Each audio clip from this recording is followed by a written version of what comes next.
은수야, 그동안 참 고생 많았어. 힘들었지. 나 이제 명장 됐으니 30년 만에 동창회.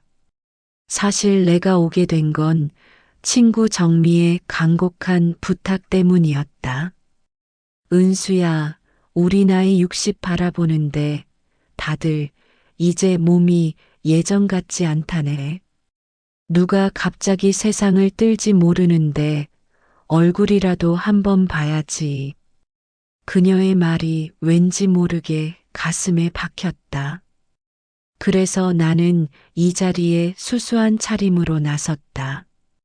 강남의 갤러리 레스토랑. 화려한 테이블 끝에는 오세련이 앉아 있었다. 내가 문을 열기 전 이미 그녀의 목소리가 복도를 가득 채우고 있었다. 얘들아, 이번에 우리 남편 세련파크 호텔 체인 전무에서 부사장으로 승진했잖아.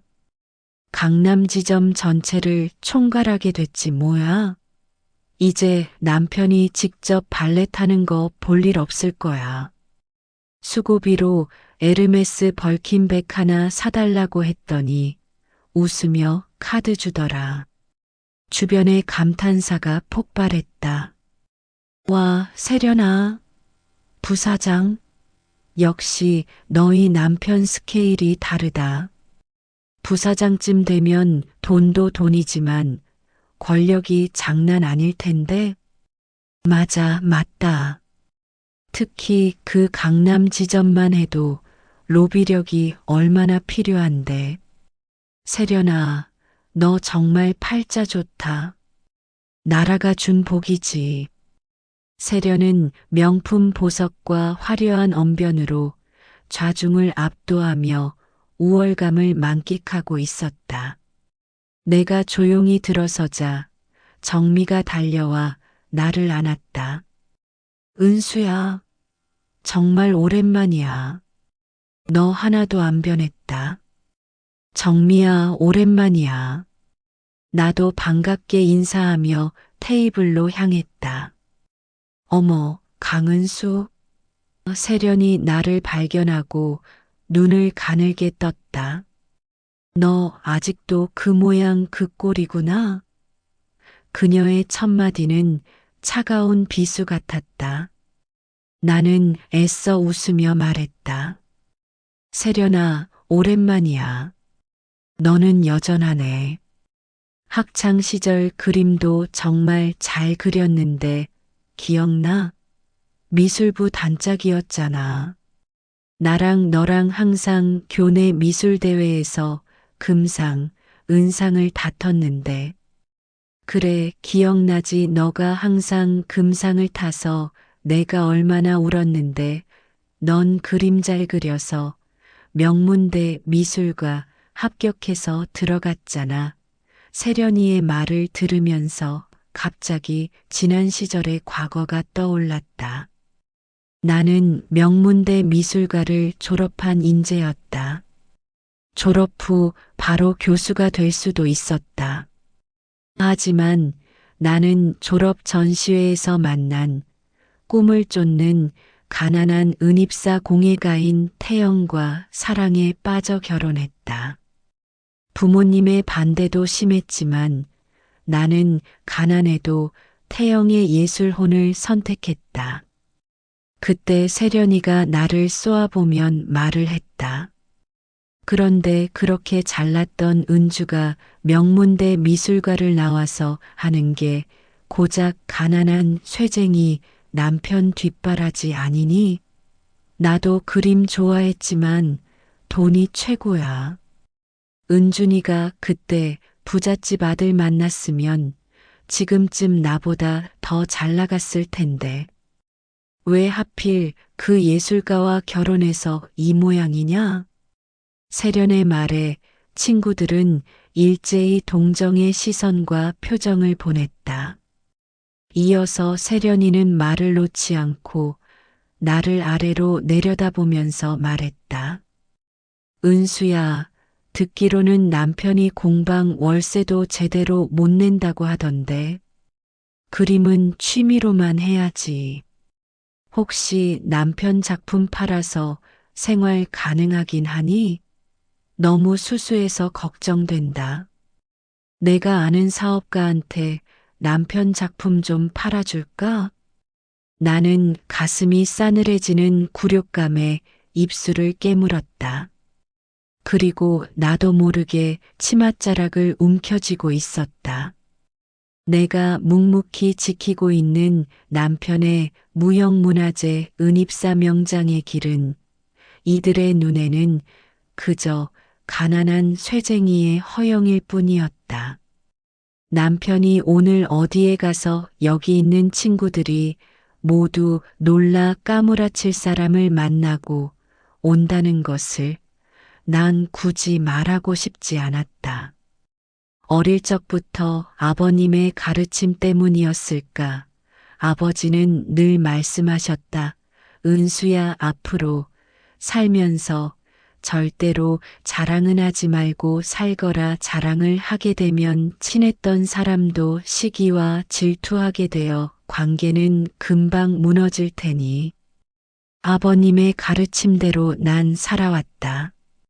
그럼에도 나는 이 순간 남편이 내게 그토록 지키고 싶어 했던 겸손이 오히려 나를 지옥에 빠뜨리고 있다는 생각에 눈을 감았다.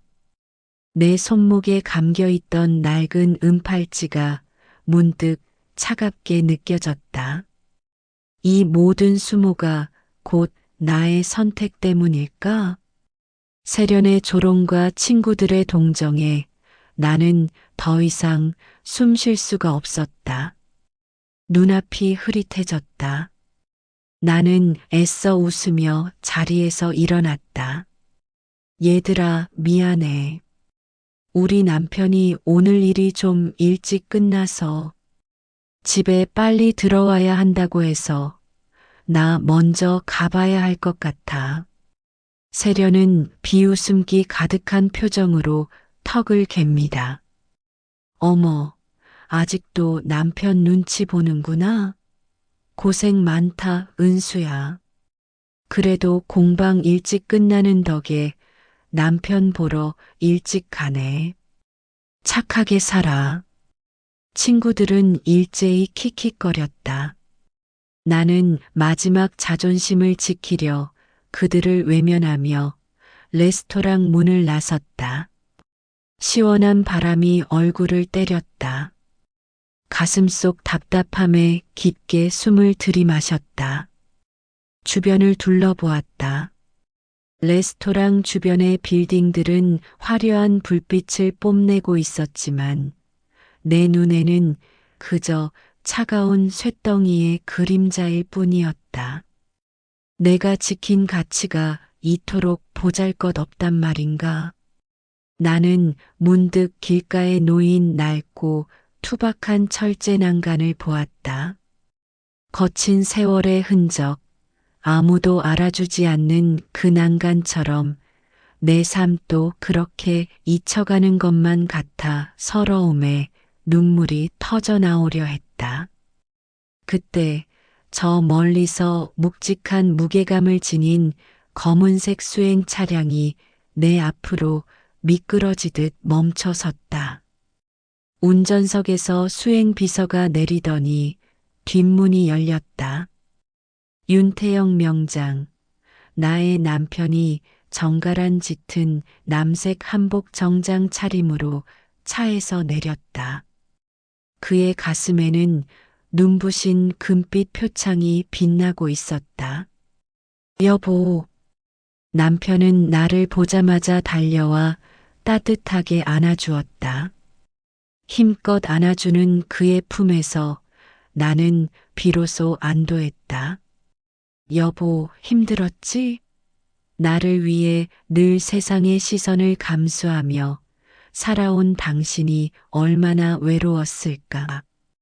당신의 희생과 헌신, 내가 매 순간 감사하고 있어.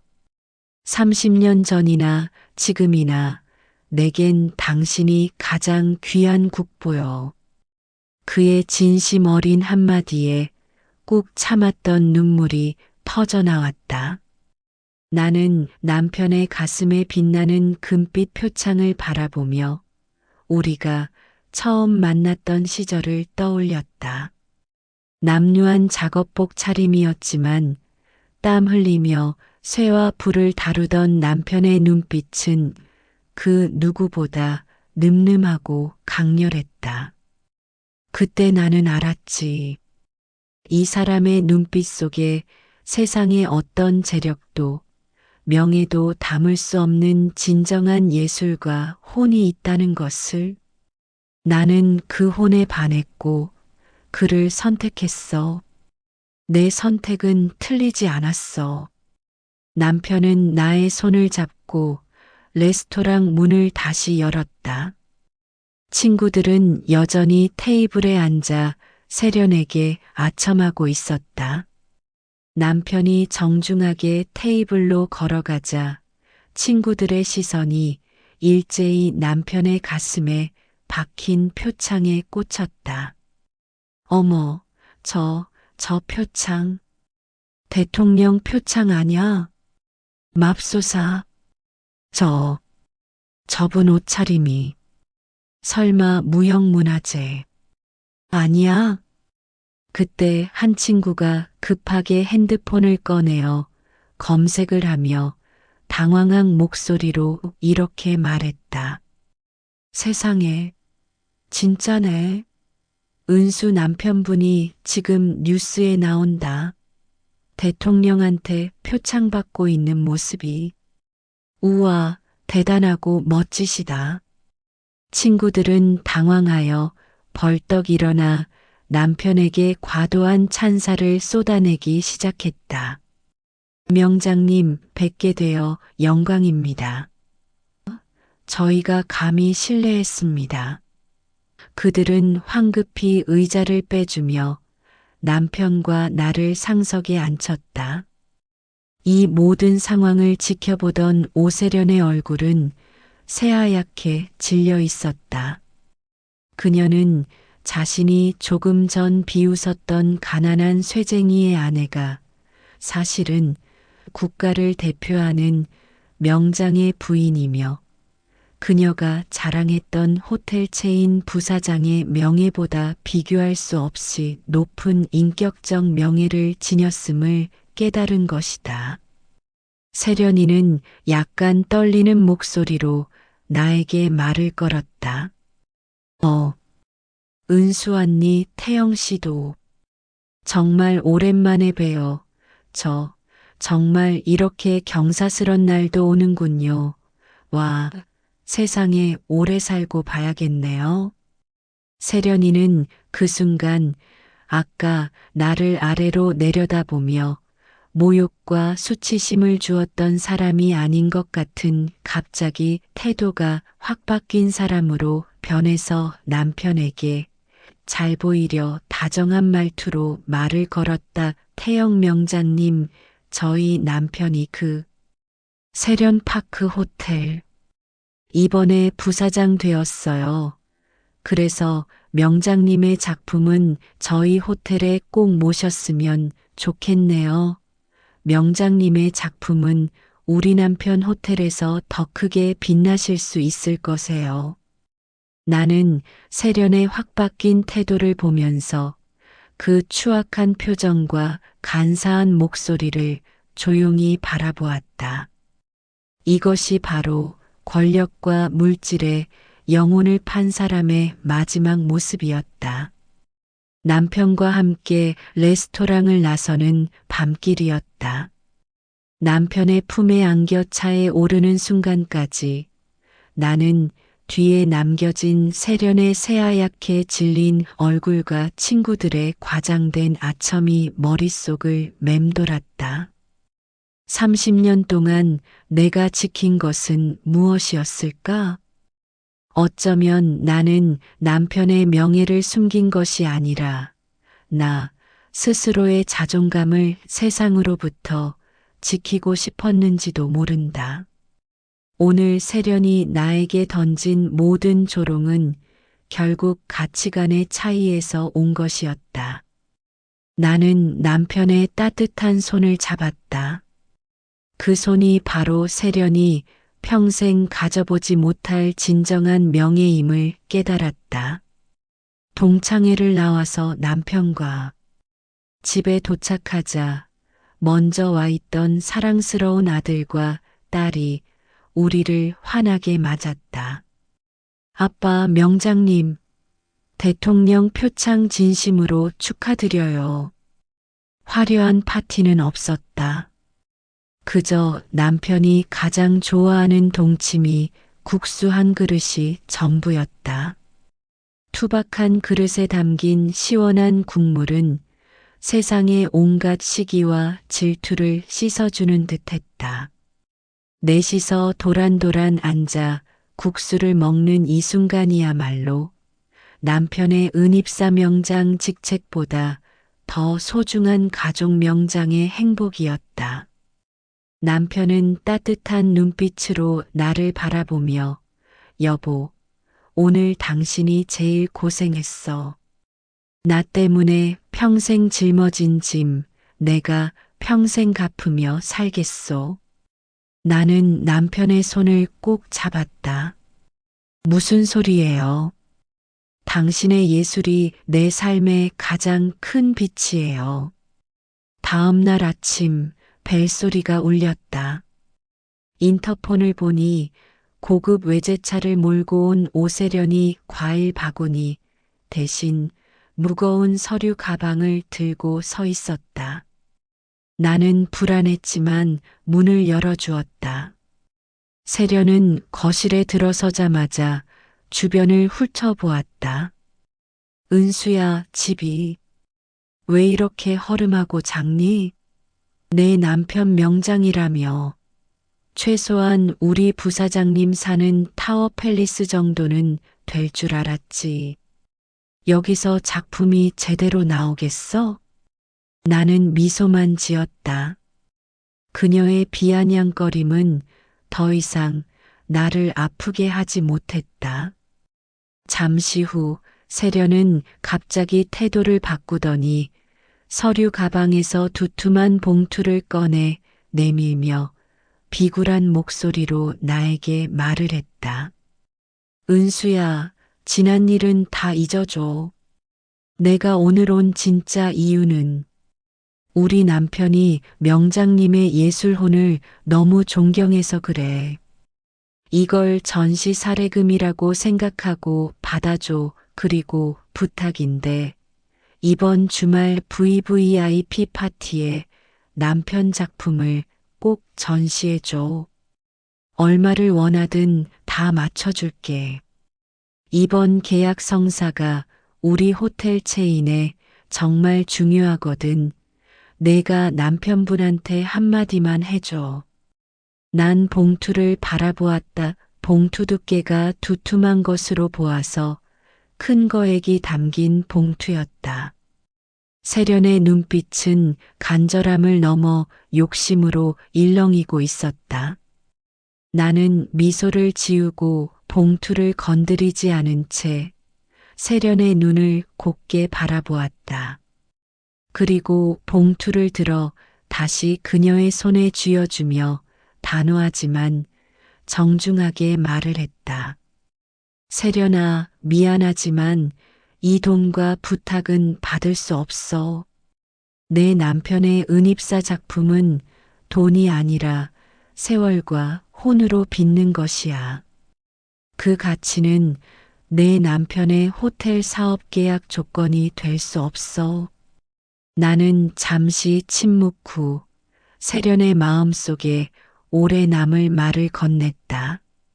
세련아, 너는 명예와 재력으로 행복을 얻으려 하지만 내가 오늘 무시한 이 작은 집에는 돈으로는 살 수 없는 가족의 존중과 평화가 있어.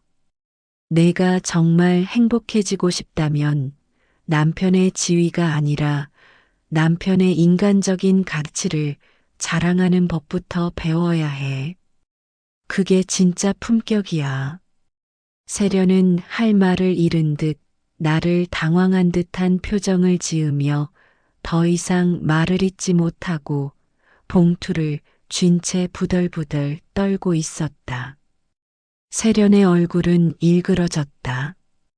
그녀의 눈빛은 모욕감과 분노로 이글거렸다.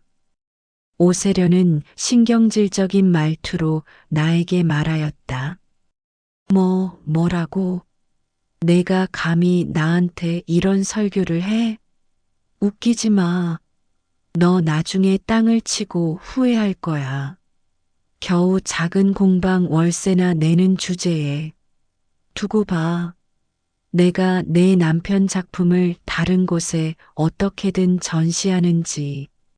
세련은 봉투를 구겨 쥔 채 거칠게 문을 박차고 나갔다.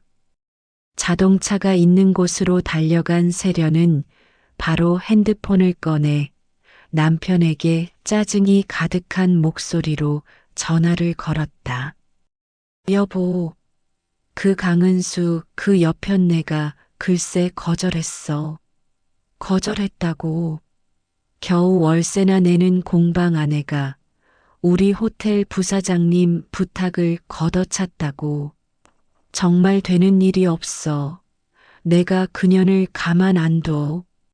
그녀는 분풀이하듯 대기하고 있던 기사에게 날카롭게 소리쳤다. 운전 안 해. 뭐해? 빨리 시동 걸어. 오늘 되는 일이 하나도 없잖아. 고급 외제차는 요란한 소리를 내며 골목길을 빠져나갔다. 세련을 보내고 난 후 나는 창문 밖의 낡은 담장을 바라보고 있었다. 분노가 아닌 허탈함이 밀려왔다. 그때 등 뒤에서 따뜻하고 묵직한 팔이 나를 감싸 안았다. 남편 윤태영 명장이었다. 그는 방에서 이 모든 상황을 조용히 듣고 있었던 것이다. 남편은 나지막하고 진심 어린 목소리로 고마워, 여보. 당신 덕분에 내 예술혼이 오늘 또 빛을 잃지 않았소.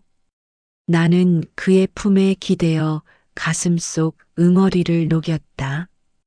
우리는 서로의 손을 꼭 잡았다. 아니에요. 당신의 명예는 거래될 수 없어요. 우리는 허름한 집 밖의 작은 작업실로 손을 잡고 걸어갔다. 여보, 우리의 진정한 가치는 이 작은 방에 있으니. 여보, 사람들은 빛나는 것을 원하지만 우리는 이 그림자 속에서 완벽함을 찾는 것인 것 같아. 남편의 말은 나의 마음을 울렸다. 우리는 더 이상 남의 시선에 흔들리지 않았다. 남편은 묵묵히 자신의 예술 세계를 빚어갔고 나는 그 옆을 든든하게 지켰다. 진정성과 내면의 가치가 그 어떤 호텔 체인이나 명품보다 빛나는 국보임을 깨달았다. 얼마 후 남편은 내 손을 잡고 말했다.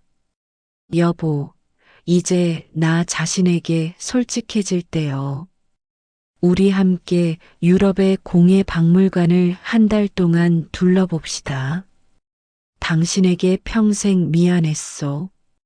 남편의 손을 잡고 나는 생각했다.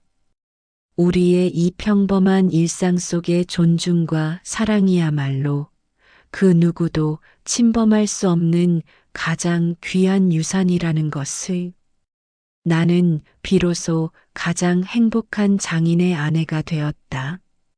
남편의 말에 나는 눈을 감았습니다. 남편의 명예가 내 삶을 지켜준 것이 아니라 우리가 가난했던 시절부터 지켜온 부부의 끈끈한 믿음과 사랑이 이 모든 시련을 이겨냈음을 알았습니다. 세련이 그토록 자랑했던 호텔 체인 부사장의 지위도 거액의 돈 봉투도 우리 부부의 존중과 애정이 만들어낸 이 견고한 울타리 앞에서는 한낱 먼지에 불과했습니다. 그 순간 남편은 내 손에 낡은 은반지를 끼워주며 미소 지었습니다. 당신과 함께라면 나는 어떤 유혹에도 흔들리지 않는 가장 강인한 장인이 될 수 있어. 고맙고 사랑하오. 내 영원한 국보. 우리는 서로의 눈빛 속에서 변치 않는 사랑을 확인했습니다. 창밖을 보니 밝은 태양이 푸른 하늘에 밝게 떠 있었습니다. 나는 더 이상 세련의 오만함에 흔들리지 않았습니다. 내면의 가치를 지키고 묵묵히 자신의 예술 세계를 빚어가는 남편의 진정성과 그를 향한 나의 흔들림 없는 믿음이야말로 노년의 삶에서 얻을 수 있는 가장 아름답고 은은한 여운이었습니다. 우리의 삶은 화려한 명품이 아닌 시간과 사랑으로 빚어진 은입사 작품처럼 평범함 속에 완벽한 가치를 품고 있었습니다. 여러분, 이제 남은 시간은 가장 빛나는 보석을 즐길 시간입니다. 서로를 향한 고마움을 아끼지 않고 함께 걷는 이 길에 저희 노년의 보석 상자가 함께하겠습니다. 이 이야기가 시니어 시청자분들에게 깊은 신뢰와 애정의 여운을 전달할 수 있기를 바랍니다.